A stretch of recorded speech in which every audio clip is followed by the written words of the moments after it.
a nuestra comprensión, a la mentalidad, y que la mayoría en su común, los hombres, no pueden percibirlo muy profundamente y toman de una forma superficial algunas cosas que está escrita acá.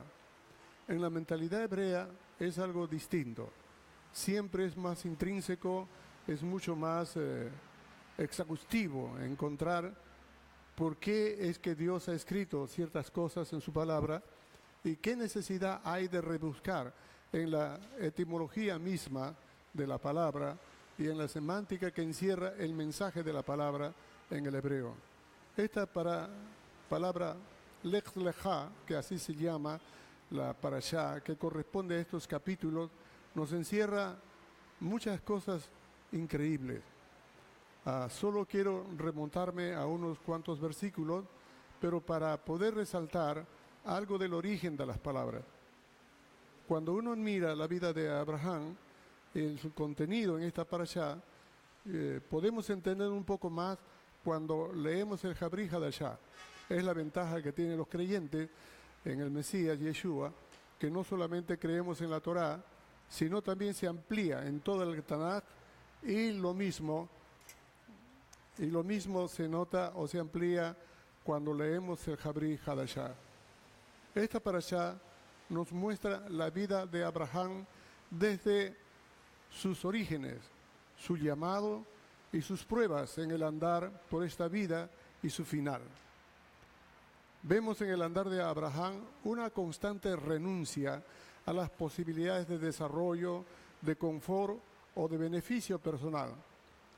No se trata de que él, teniendo de todo, ya no quiera más.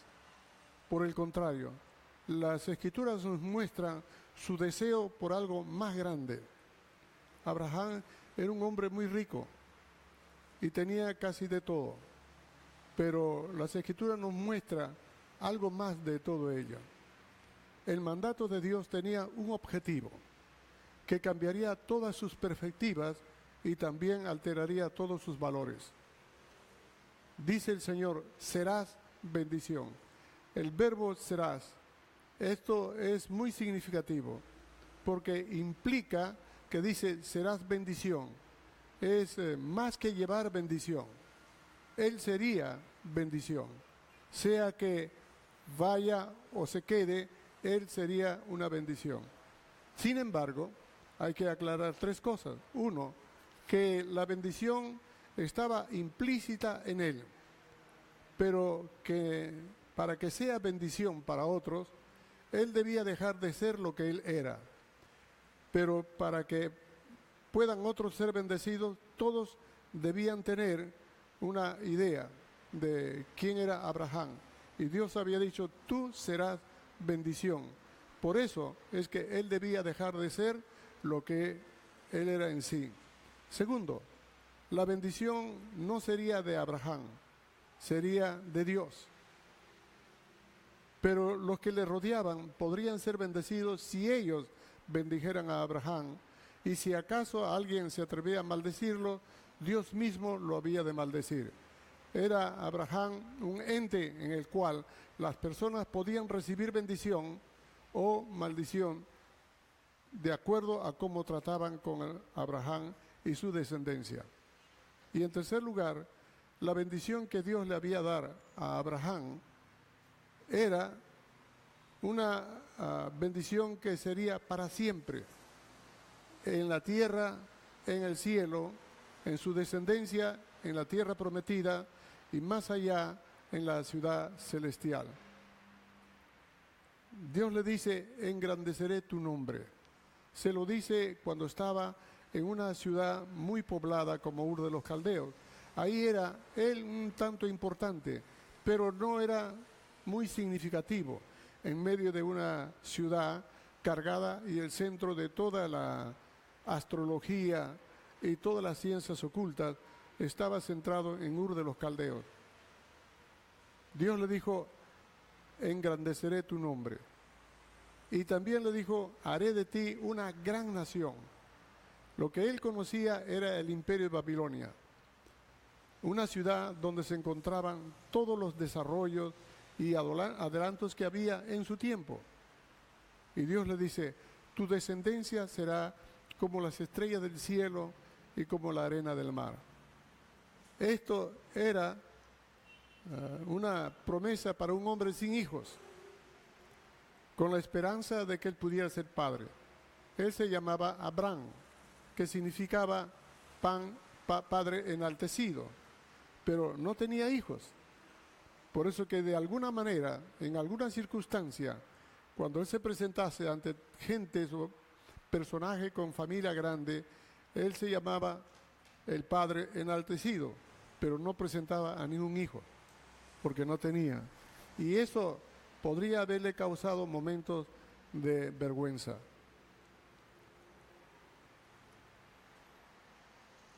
Es importante descubrir lo grandioso que puede esto encerrar para nosotros hoy. Cuando vemos estas cosas, ahora vamos a analizar un poco más de la vida de Abraham y cómo Dios llama a este hombre y cómo lo bendice y le da promesas y hace grandes maravillas y han quedado en la Biblia. Uno piensa, ¿esto qué tiene que ver con nosotros? ¿Cómo puede afectarnos a nosotros? Estamos en el siglo XXI, no estamos en la tierra de Israel, no todos son de origen hebreo, no todos están conociendo las cosas, y estos pasajes es una historia interesante, pero ¿cómo se aplica a nosotros? ¿Qué beneficio nos da a nosotros? Yo siempre tengo un axioma que suelo repetirlo, a menudo lo he hecho acá también, y es que si nosotros creyéramos e hiciéramos las mismas cosas que los hombres en el tiempo de Yeshua o en el tiempo de Abraham creyeron e hicieron, recibiríamos los mismos beneficios que aquellos hombres en su tiempo recibieron. Esto nos hace pensar, ¿cómo es posible hacer todo esto? Para resumirlo, Abraham escuchó la voz de Dios, supo que Dios le llamaba y él obedeció el llamado sin esperar alguna señal. Él le creyó a Dios sin que Dios le diera alguna prueba de su presencia. Eso fue lo que a Dios le encantó, que este es un hombre que podía creer en Dios, que no le estaba preguntando, si eres Dios, demuéstrame. Si tú verdad existes, haz esto o aquello. Señor, yo quiero obedecerte, pero no estoy seguro si esto pasa, muéstrame una señal. Eso no hizo Abraham. Él creyó. Su salida de la tierra implicaba ser más que cualquier otra persona o recibir bendiciones para sí mismo. Su salida implicaba ser más para otros que tener o recibir bendiciones para sí mismo. Serás bendición. La palabra lech lecha significa sal de ti, pero una traducción un poco más profunda es algo como sal tú de ti, como de lo profundo de ti saca lo tuyo, algo más que salir del entorno en que estás, de tu tierra, de tu pariente, de la casa, de todo ello. Tú tienes que sacar de ti, sacar todo aquello que a ti te envuelve que eres, pero tienes que ser de lo más profundo de ti, tienes que sacar para que recién puedas encontrar la razón de por qué debes salir. Todo eso es lo que vendría a ser lech lecha. Saca lo más profundo de ti. Despégate de todo aquello que hacen de ti lo que tú eres. Si cuando tú vacías de ti, recién podrás ser otra cosa. Mientras que tú estás acá, serás Abraham. Pero yo te voy a cambiar, tú serás bendición. ¿Me hago entender? Algunas veces hemos hablado y he mencionado, muchas veces hemos escuchado cuando la palabra del Señor nos exhorta a ser llenos del Ruach HaKodesh. Entonces han habido tendencia de pensar de que el Espíritu de Dios uno lo puede pedir y uno tiene el Espíritu de Dios y puede orar al Señor y pedir que Dios le dé más del Espíritu de Dios. Señor, dame más de tu espíritu. Algunos han dicho, dame una porción de tu espíritu como Eliseo. Y la Biblia nos enseña que el Espíritu de Dios nunca viene por partes, que viene todo completo. Dice el libro de Juan, capítulo 3, el Espíritu no viene por medida. De manera que cuando entra en nuestro corazón el día que nosotros hemos recibido al Señor, no entra un pie, no entra una mano, no entra un dedo de Dios. Entra todo Dios dentro de nuestra vida, todo el Espíritu de Dios. Entonces, pero si está en nosotros, ¿por qué no gobierna nuestro ser? Porque nosotros no hemos cedido las áreas de nuestra vida al Espíritu de Dios para que Él tome control. Es como en algún momento me invita la hermana Carmen a su casa, y voy a su casa y me hace pasar a la sala, afuera hay lluvia o afuera hay calor, entonces entro a la casa y me siento en el sofá. Estoy tranquilo allí, ya cómodo, y ella me dice, Rabino, voy a hacer algunas cosas, entra a la cocina, se va a su casa, va a su cuarto, al dormitorio, o sale a la calle, y me dijo, siga sentado, tome tranquilo, y quédese. Entonces pasa 1 hora, 2 horas, y después de un rato ella viene, y otra vez se va a lavar ropa, qué sé yo. Estoy dentro de su casa, pero estoy cómodo en el sofá, pero deseo de también ir al baño, o quisiera tener una bebida, un refresco, un agua, pero no puedo hacer nada porque ella me dio permiso para estar solamente en la sala y en el sofá. Me ha dado cobija, pero para ese espacio. Entonces no tengo libertad de ocupar toda su casa. Si ella tuviera confianza en mí y me apreciara profundamente, diría, Rabino, ahí está la sala, está el dormitorio, si quiere acostarse ahí, échese ahí, puede ir a la cocina, en la refrigeradora, haga lo que usted desea, siéntase en casa. No diga, siéntase como en su casa. Cuando dice siéntase como en su casa, dice, bueno, póngase cómodo, pero recuerde, esta no es su casa, es una casa ajena. Pero cuando dice siéntase en casa, ya me da la libertad. Me hago entender, hermanos, cómo cuando uno va a una casa tiene la libertad porque la persona, el anfitrión, le da las puertas. Algo así es en nosotros el Espíritu de Dios. El día que hemos recibido al Señor, el Espíritu de Dios está en nosotros. Pero es respetuoso, es caballero. No puede entrar en las diferentes áreas de nuestra vida. Por eso que nos llena. Nosotros estamos tomando el control de nuestro tiempo. Y el tiempo nosotros lo ocupamos y para este momento no tengo tiempo para el Señor. Saben que tengo muchas cosas que hacer, tengo otras responsabilidades, pero no tengo tiempo para ir Shabbat, por ejemplo. No tengo tiempo para leer la palabra. Ahora no, más tarde, mañana. Ahora hay otras cargas más. Uno administra su tiempo. El Espíritu de Dios no tiene control ahí. No que le es imposible, sino que respeta. Es mi dinero. No, yo no doy diezmo, doy ofrenda. Entonces las deudas que tengo que pagar, tengo que juntar tanto dinero y darle el diezmo o la ofrenda al Señor, se me va a ir del presupuesto, no me va a alcanzar. Entonces uno controla su dinero, Dios no lo controla. Esa área de mi vida no se la ha entregado al Señor, por lo tanto, Él no es el Señor. Él está dentro de nosotros, pero no controla nuestra vida. Algo así es cuando dice sed lleno. Sed lleno significa no que venga más del Espíritu de Dios, sino que las áreas de nuestra vida debemos entregarle a ellos. Cuanto más renunciamos de nosotros, el Espíritu de Dios toma control de nuestra vida. ¿Me hago entender? Esto es un cambio de ser afanado o ser lleno de Dios. Shaliach Saúl decía, yo ya no vivo yo, sino que ahora Él vive en mí. Y lo que yo hago y lo que yo creo es su ego, es su libre albedrío. Yo lo vivo en la vida de aquel que dio su vida por mí. Entonces, no se anula, solo que Él le da al Señor la prioridad de la administración o el gobierno de su vida. Serás bendición. La fe y la obediencia de Abraham no era una fe muy grande. Es como cualquiera de nosotros pudiéramos tener mayor ventaja que Abraham. ¿Por qué? Porque ahora tenemos toda la palabra completa. Nuestra fe debe ser más grande. todo lo que tenemos de ventajas ahora debe ser que nosotros podamos superar en alguna manera la vida de aquellos hombres de Dios.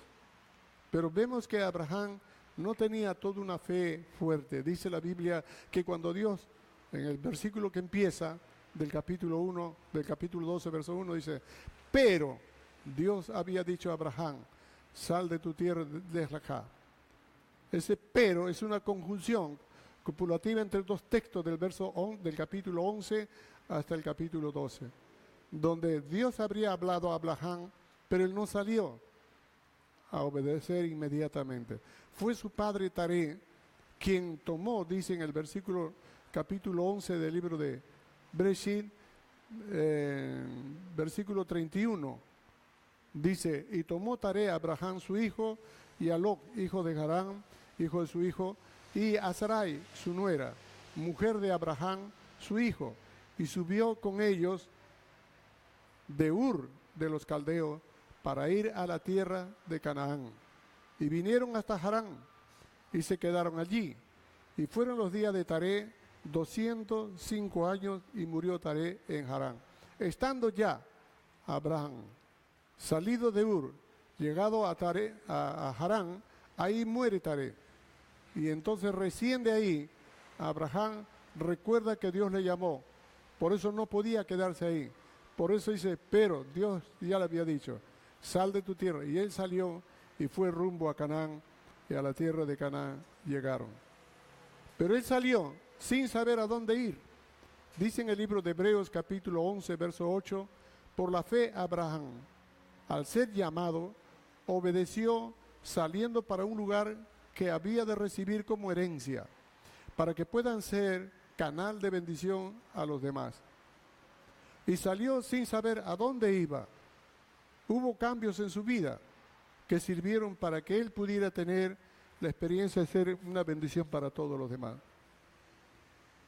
Hashem, o el Señor, le cambió el sendero a Abraham, le cambió de vida, le cambió su nombre y le cambió de estado.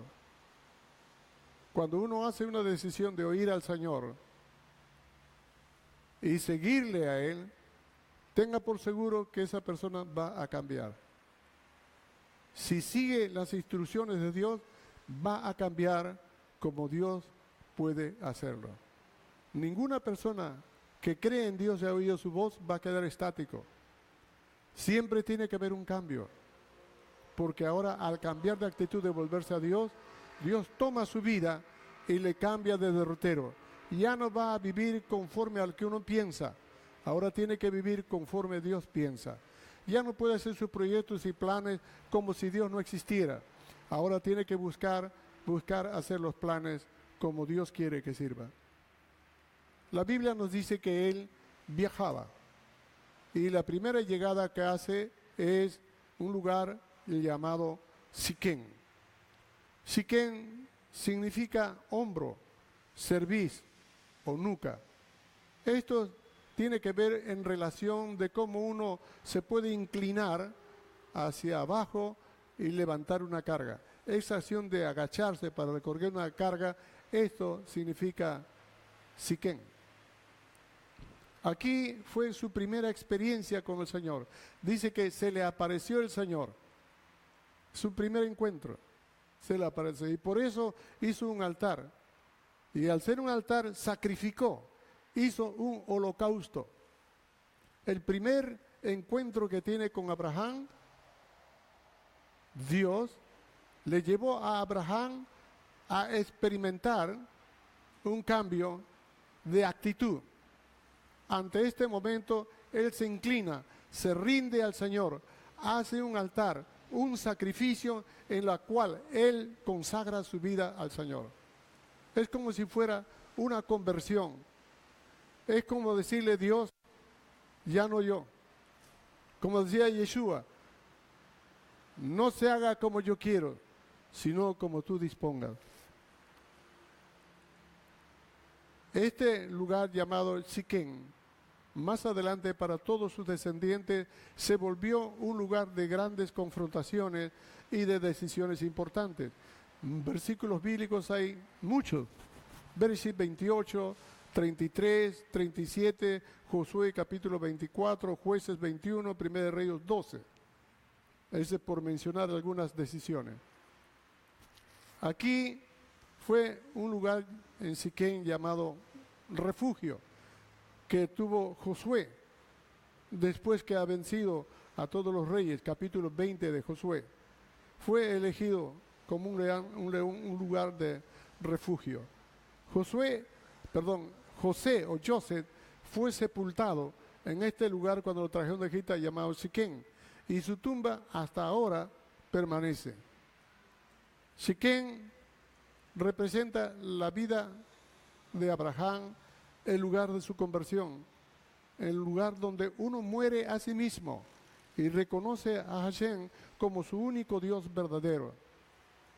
Es el lugar donde Hashem le prometió por primera vez que de su descendencia recibiría esa tierra. Siquén significa cerviz, hombro o espalda, y viene de una raíz que tiene que ver con inclinarse a levantar una carga. Y esto es una forma de profecía que tiene que cumplirse en la persona del Mesías. Fue justo en estos lugares donde él tuvo que ser inclinado, agacharse para levantar un madero y cargarlo sobre su hombro y llevarlo hasta el monte de la calavera, donde él fue crucificado por todos nuestros pecados, y donde el Señor allí arregló el problema del pecado humano.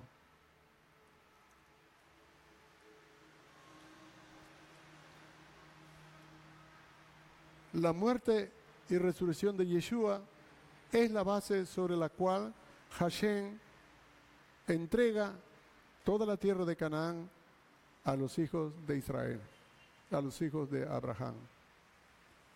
Luego él avanza hasta un lugar llamado encima de Moré. Moré significa maestro. Él, después de su conversión, después de su renuncia, después de querer hacer la voluntad de Dios, después de esa primera experiencia, ahora va a encontrarse en un lugar llamado Moré, que en hebreo traducido significa maestro, donde empieza a recibir instrucción. Esta palabra maestro viene de una raíz que quiere decir fluir, poner, echar, tirar, señalar, enseñar, que es la misma raíz que se usa para la palabra Torah. Abraham, después de su experiencia de conversión con el Señor en Siquén, ahora de inmediato es demandado por él a conocer la Torah de Dios, la palabra de Dios. La Torah es algo que marca la diferencia entre lo santo y lo profano, lo verdadero y lo falso, luz y tinieblas, vida y muerte. Hashem le enseñó los mandamientos a Abraham, como está escrito en el libro de Bereshit, capítulo 26, versículo 5. Abraham guardó mis mandamientos, mis leyes y mis estatutos. Siquén también nos señala, Moré también nos señala a Yeshua. Bendito sea el Señor. En un momento le dijo a sus discípulos: no llaméis padre a cualquier persona, porque solo tiene un padre que está en los cielos. Ni tampoco le llames rabí a cualquier persona como maestro, porque solo uno es vuestro maestro, el Mesías. No dice rabino. En la estructura hebrea, la palabra raboni significa un maestro de la palabra. Pero en la estructura hebrea, rabí, en inglés dicen rabbi. No tiene mucha la relación, pero en hebreo la palabra rabí significa maestro de maestros. Por eso a las personas, a los que enseñan, no le deben llamarle de ese honor que solo tiene el Mesías Yeshua. Y Moré es la palabra de maestro, que él mismo vino como el más grande, perfecto e increíble maestro. Él vino a enseñarnos diciendo: yo no he venido para abrogar la ley y los profetas, yo he venido para cumplirla.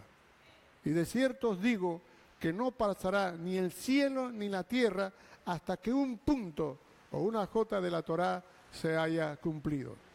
Y cualquiera que enseñe una cosa muy pequeña de la Torá, este será llamado grande en los cielos. Pero si uno no enseña ni siquiera lo más pequeño, no será contado como grande en el reino de los cielos. De manera que el Mesías dice que la Torá no es anulada y que no va a ser acabado. Lo dice el Mesías. Y Yeshua dijo, el que me ama, mi palabra guardará. Y los que le aman al Señor, guardan sus mandamientos. Y sus mandamientos no son gravosos. Él un día dijo, a todos los afligidos y cargados, venid, y yo os haré descansar. Pero luego dice, llevad mi yugo sobre vosotros y aprended de mí, que soy manso y humilde de corazón, porque mi yugo es fácil y ligera mi carga. Y el yugo habla de la Torá, atado, y no es carga, como se ha enseñado, no es una opresión, como algo ha enseñado. Al contrario, la palabra de la Torá trae alegría, cambia a las personas, hace perfecto el corazón, trae libertad, trae prosperidad, trae fortaleza, trae sanidad. La palabra de Dios es lámpara a nuestro camino. La palabra de Dios es más dulce que la miel, más preciosa que el oro fino. La palabra de la Torá encierra grandezas que Dios da y que uno debe buscar. Cuando uno no conoce la Torá, no solamente habla mal de ella, sino que no conoce nada. Sigue avanzando y llega a un lugar llamado Betel. Allí también levanta un altar. Pero dice el texto que aquí plantó su tienda. En las otras partes él iba transitando, levantaba un altar. Pero cuando llegó a Betel, Betel significa casa de Dios. Allí plantó su tienda. Y esto de acá nos representa un lugar donde viva la familia de Dios, un templo de Dios, templo o el cuerpo de Dios. Después de nuestra conversión, debemos vivir una vida en comunión con los hermanos.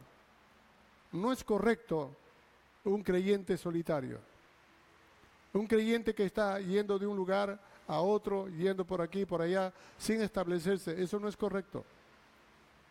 Lo correcto es que cuando una persona tiene una comunión con Dios, debe estar enfocado en un lugar donde debe edificarse con todo lo que la palabra del Señor enseña. Uno no puede amar a Dios y aborrecer a sus hermanos. Eso es importante. Es imposible porque el amor del Eterno nos lleva forzosamente a amar a nuestro prójimo. Primero, amar a los más próximos y luego a los más prójimos. Y todos los que están más allá de lo que conocemos. A veces cuando voy a algún lugar, alguna nación cualquiera, y me invitan a compartir, suelo decir muy a menudo que tengo una idea de Dios de acuerdo a mi comprensión, a mi limitación y nivel de conocimiento. Tengo una idea de Dios, sé cómo es Dios, porque es de acuerdo a mi propia impresión. Pero cuando conozco a otra persona, por ejemplo, veo a Carlos, distinto a mí, yo soy más simpático, pero él tiene otro trasfondo, otra forma de vida, otro nivel, otro estatus, y cómo Dios en su gracia se manifiesta con él, cómo Dios le habla, lo trata. Entonces, yo que pensaba que Dios iba a tratar y pensar así como yo pienso, que va a actuar como yo creo, como yo sé el máximo, sé todo de la Biblia, así que yo sé todo de Dios, y me doy cuenta que Dios está actuando con Carlos de una manera distinta, entonces mi comprensión se hace limitada. Me doy cuenta que Dios no es de acuerdo a mi tamaño de pensar. es más grande porque también conoce a Carlos. Mi idea en cuanto a Dios va cambiando. Veo a Alejandro con su música y todo su gorrito bien especial a través de los años, distinto a mí y todo a Carlos, los tres distintos, de un trasfondo distinto a cada uno de ellos. Y cómo Dios se manifiesta en su vida, cómo Dios trata con él, cómo Dios obra y bendice a otras personas a través de su vida. Entonces mi idea de Dios ya no es del tamaño mío y de Carlos, se agranda un poco. Y cuando conozco más personas en otros lugares, en otros países, me doy cuenta que ya no conozco a Dios. Él es muy grande. Y que el pueblo de Dios es mucho más grande de lo que yo imagino. Lo que tengo que hacer ahora es ver cómo me acomodo dentro del pueblo de Dios. Porque no es correcto que un creyente diga, yo soy creyente, y no se congregue en un lugar. Porque esto es lo que llama Betel, casa de Dios. Debemos reunirnos en la casa de Dios.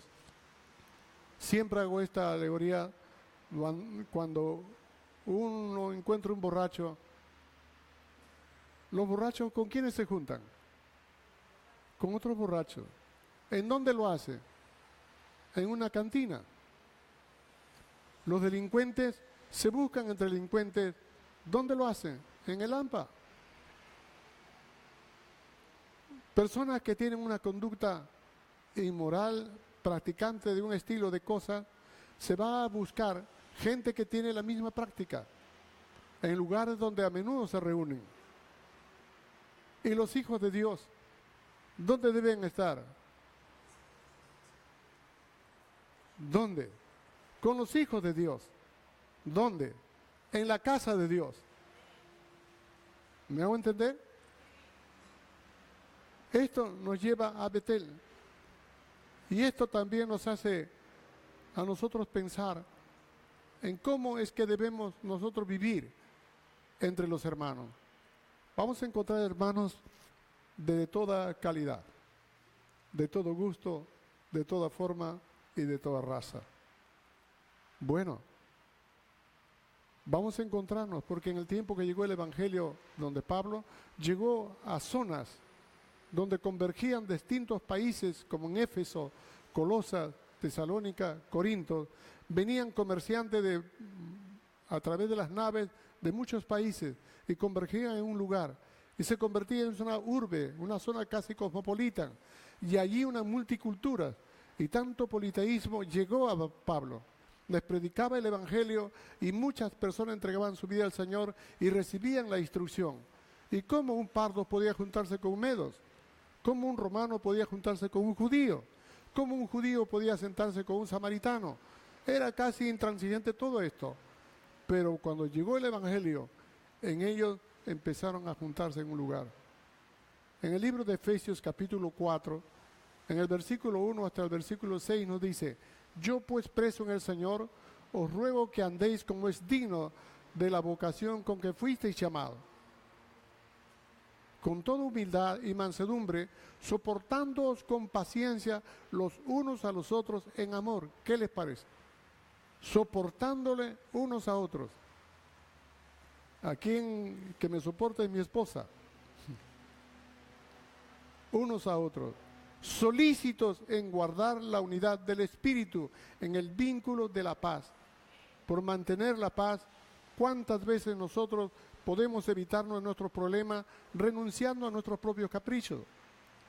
Mucha gente encuentra que hay más conflictos porque ninguno de los dos se ponen de acuerdo o ceden.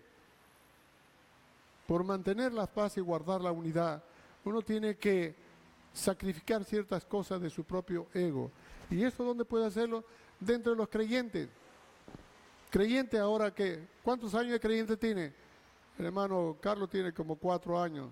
La hermana Sandra, no sé, 40 años, no. La hermana tiene unos meses. Pero son dos personas formadas en dos ambientes distintos, con dos trasfondos, con dos experiencias, con dos vidas muy, muy increíbles. Se junta la hermana Janet, se junta la hermana Matilde, se juntaron las mujeres y cuando las mujeres se juntan los hombres tiemblan. Pero ¿qué pasa? Se juntan diferentes personas de distintos trasfondos y ahí se van a notar los defectos. Ahí se van a conocer quiénes son en verdad. Al principio uno ve superficialmente, qué linda hermana, qué lindo hermano. Pero ya cuando uno empieza a tratar personalmente se va dando cuenta de que hay algo que no es tan lindo el hermano. Ese hermano, si le quitas todo lo malo, es buena gente. Le quita todo lo malo y no queda nada. Bueno, pero con él y con ella tenemos que aprender a amarnos. ¿Por qué? Porque Dios no nos está poniendo personas perfectas intrínsecamente. Porque si nos pone en lugares perfectos, nos botan porque nosotros no lo somos. Y si nos quedamos ahí, los malogramos a todos. Por lo tanto, es necesario que en la casa de Dios aprendamos a guardar la unidad en el vínculo de la paz. Amarnos. Dice ese texto, continúa en los versículos 4, dice, un cuerpo y un espíritu, como fuisteis llamados en una misma esperanza de vuestra vocación. Un Señor, una fe, un bautismo, un Dios y Padre de todos, el cual es sobre todos y por todos y en todos. ¿Qué les parece? Filipenses capítulo 2, versículo del 1 al 4 nos dice, por tanto, si hay alguna consolación en el Mesías, si algún consuelo de amor, si alguna comunión del Espíritu, si algún efecto entrañable, si alguna misericordia, completad mi gozo, sintiendo lo mismo, teniendo el mismo amor, unánimes, sintiendo una misma cosa. ¿Se imagina algo imposible humanamente hablando? Ser unánime. Eso quiere decir una sola alma. Pero esta persona tiene un contexto cultural distinto al mío, pero su mente y la mía deben tener un mismo pensamiento. Este ama las cosas, si de la sierra, ama las cosas de los Andes. Yo soy citadino, amo las cosas de la ciudad, pero por causa del Señor debemos sentir lo mismo. Esta persona quisiera hacer algo, yo no quiero hacer eso, yo quiero hacer lo otro, pero por causa del Señor, como somos un cuerpo, debemos hacer la misma cosa. Esto, mente, sentimiento y voluntad, que es el alma, deben estar unidos. Allí es la tarea que nosotros debemos mantener y guardar en la casa de Dios, en Betel. Dice, nada hagáis por contienda o por vanagloria. La mayoría de la gente siempre hace algo para figurar. Hace alguna cosa especial porque quiere figurar o resaltar en alguna manera. Dice, háganlo sin vanagloria. Antes bien con humildad, estimando cada uno de los demás como ¿quién? Superiores a uno mismo. Imagínense, la costumbre que tienen las personas es siempre hablar mal a espaldas de otros, criticar la conducta de otros. Y si son de creyentes, hablar también no bien de los creyentes. Pero la palabra de Dios nos enseña que en el cuerpo del Mesías, en el templo del Señor, debemos nosotros hablar bien de los hermanos y considerarlos superiores a uno mismo. Algunas veces uno puede decir, ¿qué me va a decir a mí este muchacho? Yo tengo más experiencia, ¿qué me va a hablar? Pero la palabra de Dios dice que hay que considerar a los hermanos como superiores a uno mismo. Esto implica de respeto, de consideración, estimándose así, no mirando cada uno lo suyo propio, sino también por de los otros. Interesarse en otros. Colosenses capítulo 1, versículo 3 al 4 dice: siempre orando por vosotros damos gracias a Dios, Padre de nuestro Señor Yeshua HaMashiach, habiendo oído de vuestra fe en el Mesías Yeshua y del amor que tenéis a todos los santos. Versículo desde el capítulo 3 al 12 al 15 nos dice: con gozo, dando gracias al Padre que nos hizo aptos para participar de la herencia de los santos en luz.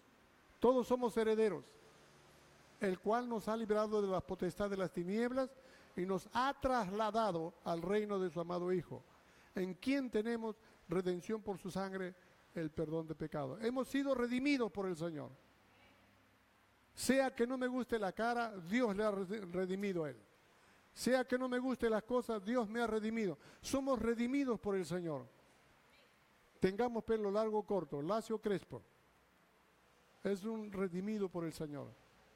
Tenga una preparación cultural, cualquiera que sea, es un redimido. El hecho de ser redimido por el Señor, eso nos obliga a vivir considerando al hermano como alguien quien Dios dio su vida por él. Dice que él edifica su tienda entre Betel y Jai. Jai significa destrucción, ruina, escombro. Y todos los que han nacido de nuevo no deben vivir con sus viejas experiencias pasadas de rutina y de desorden. ¿Qué significa? Que cuando uno ha encontrado al Señor, entrega su vida a Él, tiene un encuentro personal con Él, lo que empieza ahora es todo de nuevo a aprender la palabra de Dios. Y inmediatamente encuentra una necesidad de relacionarse con sus hermanos en la casa de Dios. Y al vivir recién una vida en comunión con Dios, da la espalda a Jai, una vida pasada, una vida de fracasos, de destrucción, de caos. Estuve mencionando, a veces hay personas que siendo creyentes tienen problemas, y problemas traumáticos, emocionales, psicopatológicos, y no se sabe a veces cómo resolverlo. Están esperando que Dios le ministre, que oren y la persona caiga en el suelo, y sabe que a veces, por decir un porcentaje, no lo cura. Lo calma, pero no lo cura. Entonces lo llevan al psicólogo. A través de las plantillas y las diferentes terapias, tratan de arreglarlo y no pueden. Porque las cosas que han lacerado el alma son intangibles, no se pueden solucionar con algún paliativo. Y cuando vienen al Señor, arrastran todavía sus problemas. Lo arrastran. No es que deben tenerlo. ¿Por qué lo arrastran? Porque ellos no han renunciado a su vida. No han hecho en su corazón lej leja. No han sacado de sí mismo todo su ego, aquello que lo hace personal. Está arañando sus heridas, lloriqueando sus problemas, haciendo mención a cuanta persona encuentra lo mucho que ha sufrido, lo triste que ha vivido, la manera como lo han tratado, cómo le han hecho esto, cómo le han hecho aquello, le han sacado la lengua, no le han mirado bien, y que su papá no le amó, que su marido no lo trató, que la novia le ha sacado la vuelta, una continuidad de quejas. Siendo creyentes, están hablando de sus quejas, y la mayoría de las personas hablan de problemas y de necesidades. ¿Saben por qué? Porque esa parte no ha sido entregada al Señor. Perdón.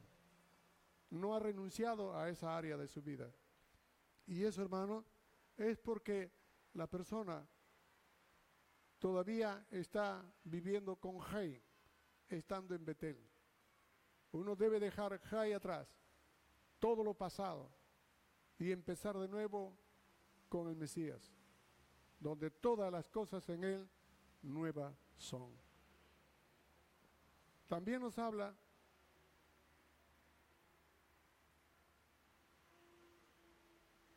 que Abraham pudo desarrollar de Dios una amistad increíble, tanto que Dios lo llamó su amigo, amigo de Dios. Él oyó la voz de Dios y él le obedeció al llamado y le creyó y fue declarado justo por Dios mismo. Dios hizo pacto con Abraham y lo hizo heredero de sus bendiciones. Nunca antes un hombre alguno recibió lo que Dios le dio a Abraham. Su parte fue hecho con responsabilidad y compromiso, tanto que viajaba de lugar en lugar buscando siempre un lugar y colocar un altar para el Señor. Esto tenía varios propósitos, entre ellos es como el Señor había dicho: esta es la tierra que te daré, alza tus ojos, mira hacia el norte, hacia el sur, al oriente y al occidente, todo este lugar es tuyo, ahora ve a todos estos lugares, al norte, al sur, al este, oeste, pisa todos esos lugares, porque todos estos lugares es el que te lo he dado. Y es como dice: la tierra que pisa la planta de tus pies será tuya. De manera que implica obediencia, responsabilidad, diligencia, trabajo, renuncia a comodidad, con el fin de poder lograr tener aquello que Dios ha prometido. No se quedó él en un solo lugar y vegetar sin hacer nada. Él tuvo que... Segundo, en cada lugar donde él iba levantaba un altar para indicar que toda la tierra le pertenece al Señor, que todo lugar es un lugar para adorar al Señor. Y en tercer lugar, todo ese terreno que se extiende hasta el Negev, desde Éufrates hasta Egipto, es un triángulo enorme, muy grande. Ese lugar era para toda su descendencia. De donde él había salido era simplemente Ur de los Caldeos. Pero cuando uno analiza un poco más, él no quería ni siquiera un terreno así. Él quería una ciudad celestial. Dice en el libro de Hebreos, capítulo 11, versículo 10, que él estaba buscando una ciudad celestial cuyo arquitecto era Dios.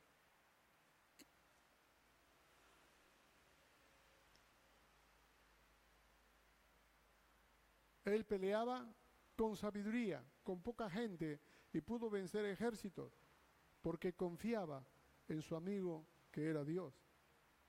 La Biblia nos dice que los creyentes como Abraham son herederos de las mismas promesas. Y esto nos lleva a preguntarnos: ¿cómo es posible tener la misma actitud de Abraham? ¿Cómo podemos nosotros tomar esto en nuestras vidas? ¿Qué provecho nos da? Mucho. Si nosotros tuviéramos la sencillez de ver de cómo esto puede aplicarse a nuestra vida, entonces nosotros haríamos lo mismo que hizo Abraham. Uno, oír la voz de Dios.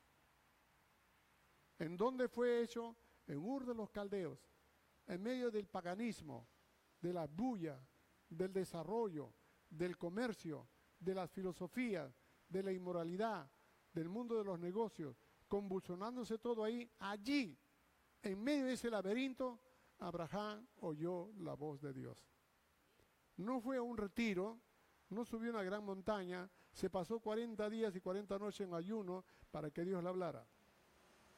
En medio de todo ese alboroto, allí escuchó la voz de Dios. ¿Por qué? Dios sabe cómo dirigir su palabra a cada uno de nuestros corazones, para que ninguno diga: yo no lo escuché.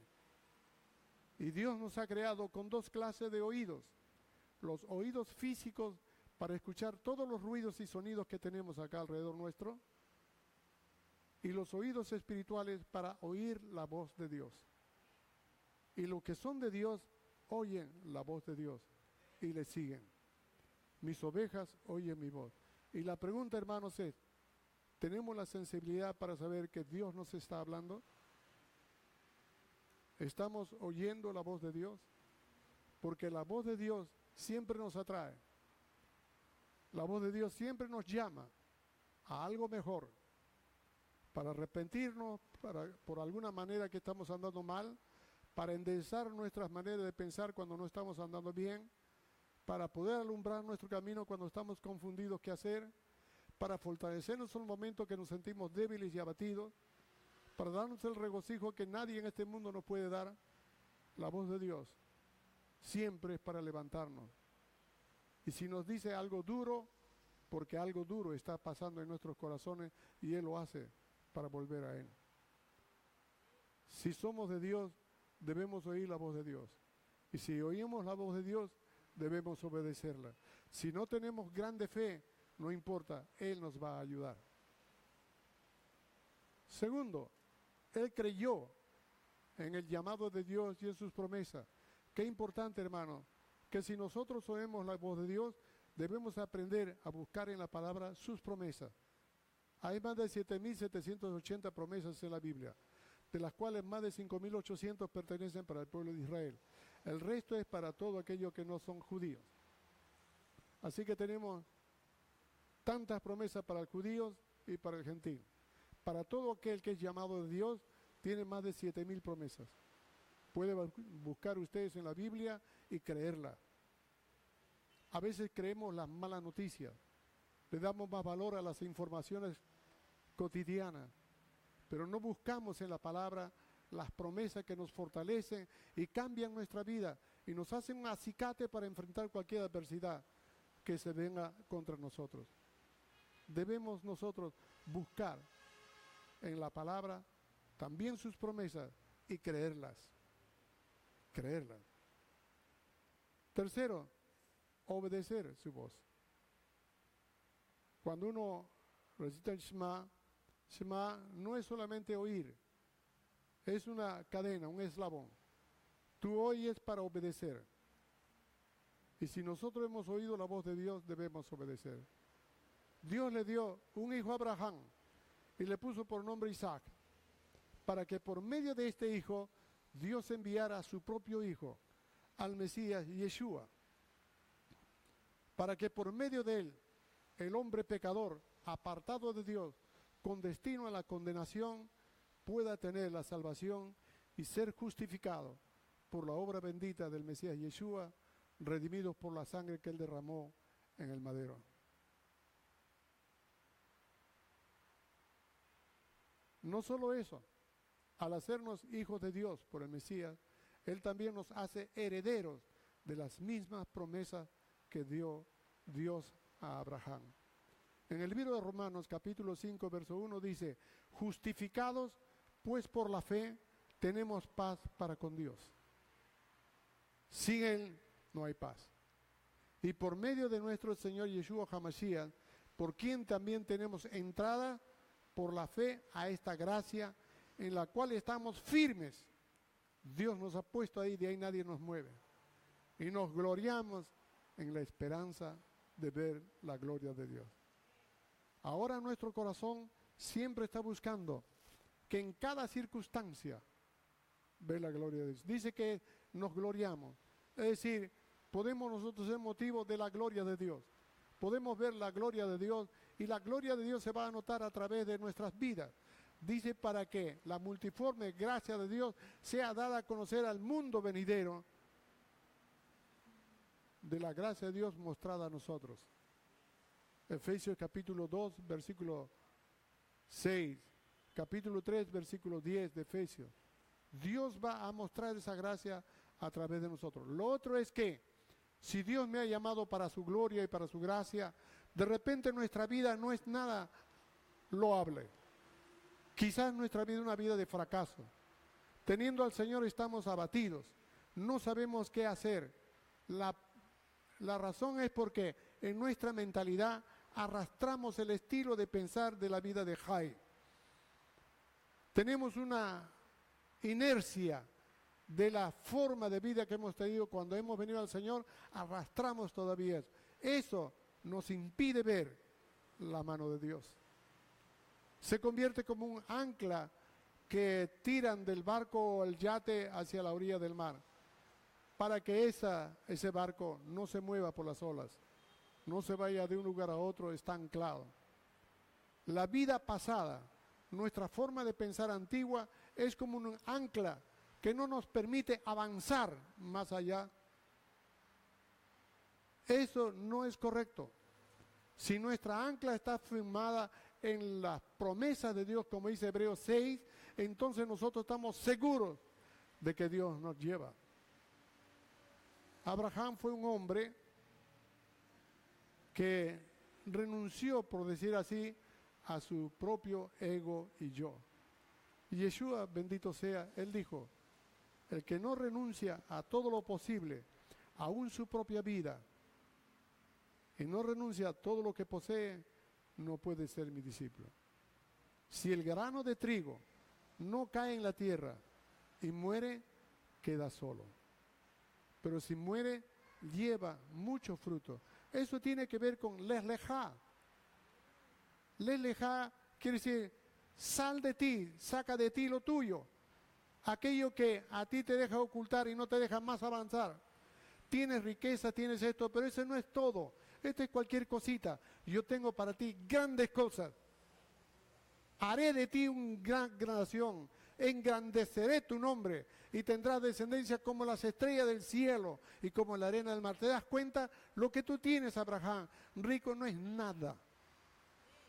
Pero para que tengas lo que nunca has tenido, tienes que empezar a vaciar de ti. Y él tuvo que hacerlo. No significa voy a dejar mi casa, no necesariamente. Tengo que ser pobre, necesitado, una persona desvalida que está pidiendo ayuda. No, no, no, no. Dios no nos llama para estar en vergüenza. Dios a veces nos saca de la pauperidad, de una manera que no lo sabemos, y nos pone en situaciones que son envidiables para muchos. Dios bendito sea, no nos llama para vivir dando lástima. Hay casos, hay dones como hemos tocado, hay dones que tienen que ver con el don de renuncia a las cosas. No es el don de dar, no, es la capacidad de renunciar a ciertas apetencias personalistas, a ciertos desarrollos que puedan tener, a ciertos confort, y que nosotros por el Señor decimos no. Hermanos amados, Lech Lecha, es importante que podamos nosotros darle valor. Aquellos que teniendo al Señor todavía siguen arrastrando una vida con problemas, es porque no han hecho Lech Lecha en su vida. En el libro de Gálatas, voy terminando, en el capítulo 3, versículos 6 al 9, dice, así Abraham creyó a Dios y le fue contado por justicia.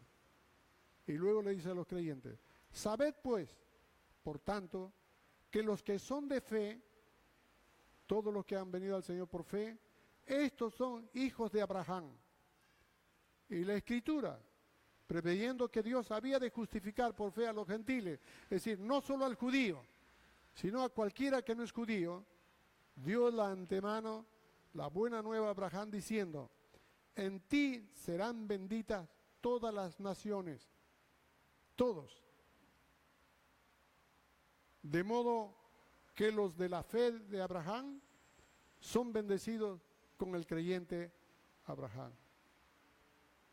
En el capítulo 3, el versículo 27 al versículo 29 dice así, porque todos los que habéis sido bautizados en el Mesías, del Mesías estáis revestidos. Ya no hay judío ni griego, no hay esclavo ni libre, no hay varón ni mujer, porque todos vosotros sois uno en el Mesías Yeshua. Y si vosotros sois del Mesías, ciertamente linaje de Abraham sois y herederos según la promesa. Así que, hermanos, todo aquel que ha entregado su vida al Mesías, ha llegado a Siquén, ha puesto su vida en sacrificio al Señor, recibe de su palabra, cree al Señor y quiere obedecerle por la fe en el Mesías Yeshua, él se convierte en un linaje de Abraham y como tal heredero de las promesas de Dios. Estas promesas Dios se lo dio a Isaac también. Le confirmó con Isaac y lo ratificó con Jacob, su nieto. Pero Jacob dice algo más interesante. Cuando bendice a José y bendice a sus hijos, Jacob dice, las bendiciones que tuvieron mis padres de Abraham, de Isaac, son menores que las bendiciones que yo les doy. O sea que las bendiciones que Dios dio a través de Abraham, con Jacob en su bendición se las multiplica a todos sus descendientes. Y esto tiene que ver mucho con todos los que somos mesiánicos. Ahí están todas las bendiciones de la Torá. 7 clases de bendiciones materiales concretas que deben hacer de nuestra vida un cambio de estatus. Pero también toda clase, Efesios 1:3, de bendiciones espirituales en los lugares celestiales, en el Mesías Yeshua. Todas las bendiciones materiales y en el Mesías todas las bendiciones espirituales. Doblemente bendecido, material y espiritualmente. ¿Me hago entender? Este debe ser el estado de todo aquel que es descendiente de Abraham por la fe. Todo aquel que ha entregado su vida al Mesías ha sido redimido, porque las bendiciones que Dios dio ahora son nuestras. En el Mesías Yeshua son sí y son amén. Debemos asimilarla, debemos creerla. Hay que buscarla. Es lo que nosotros debemos hacer. No la creemos porque no vamos a morir. No vamos a ser enseñados por la palabra. Hermanos amados, lo dejo ahí porque falta llegar al Negev, falta llegar a Egipto. Y dice el texto que cuando ellos van a Egipto por el Negev, descendieron a Egipto. Y eso nos habla de cómo cuando uno va hacia Israel se sube y de Israel se baja. Cuando estamos de Israel hacia Jerusalén se sube y de Jerusalén se baja. Cualquiera sea el pensamiento que la gente tiene, la mentalidad judía es que Dios nos ha puesto siempre con una idea de pensar siempre más grande, más allá. Por eso que a todo lo cuestiona, todo le pregunta y comienzan a escudriñar a través de preguntas obvias hasta encontrarle mayor sentido a lo que está escrito. No nos quedamos conformes. Contentos sí, pero no conformes. El conformismo es fatalismo, es negativo. La aceptación es positivo. Yo me acepto tal como soy, no puedo cambiarlo, pero no soy conformista. Me gustaría ser mejor en algunas cosas. En todo caso, hermano, descender de Israel, dejar las cosas de Dios, dejar la Torá, es pensar igual que el mundo. Es descender del nivel de donde está la crema innata de todo lo que Dios nos da para saber. Tenemos grandes cosas y todas nos señalan a Yeshua. Y en Yeshua estamos completos. No nos falta nada. Aunque no tengamos nada, lo poseemos todo. Aunque parezcamos que sean pobres, enriquecemos a muchos. Y tenemos siempre retos. Y la vida de Abraham es una vida de retos, de desafíos. Cada vez que leo este pasaje, siempre me hace recordar cuánto todavía hay escondido en nuestras vidas y cuánto nosotros debemos vaciarnos para que el Señor, en esa parte donde dejamos vacío, Él la llene de su presencia. Cuanto más renunciamos, más del Espíritu de Dios va a poseer. Entonces seremos bendiciones.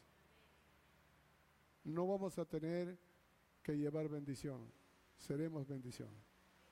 como está escrito en el libro de Zacarías 4:8, 8:10, que dice, cuando un judío camine, la gente de 10 naciones vendrán a tocar nuestro manto y dirán, Dios está contigo. Hermanos, eso no es mentira, me pasa. Cuando voy a alguna congregación donde me invitan a predicar, los hermanos vienen, quieren agarrarme porque quieren sentirse ungidos.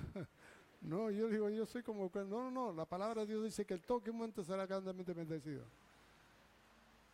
Hermanos amados, no está por nosotros mismos, está por lo que Dios ha hecho en nosotros. Y Dios transmite a través de nosotros en la medida que oímos, creemos, obedecemos a su voz. Y una vez que hacemos esto, las promesas dadas a Abraham son nuestras también.